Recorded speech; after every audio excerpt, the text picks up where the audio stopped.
இவர் வந்து பரங்கிப்பேட்டையில் பிறந்தார் அப்படின்னு சொல்கிறாங்க. பரங்கிப்பேட்டையிலேருந்து இமயமலை வந்து சின்ன வயதிலேயே போயிட்டார் அப்படின்னு சொல்லக்கூடிய ஒரு செய்திகள். இமயமலையிலிருந்து அவர் தவம் இருந்து தவத்து மூலமாக இந்த கிரியா யோகத்தை கற்றுக்கொண்டார். அப்போ கிரியா யோகம் என்பது எந்த காலத்தில் வந்துச்சு அப்படின்னா, அதாவது புராண காலத்திலேயே மகாபாரதம் நடக்கும்போதே இந்த கிரியா யோகம் இருந்திருக்கின்றது.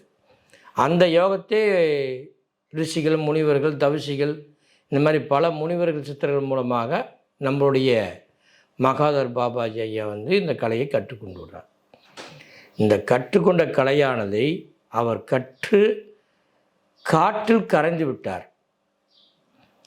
காற்றில் கரைந்தவர் அவர் வந்து கடவுளாகவே மாறிவிட்டார்னு சொல்ல முடியும். அப்படிப்பட்ட ஒரு பெரிய அதிசயம்தான் அவர்.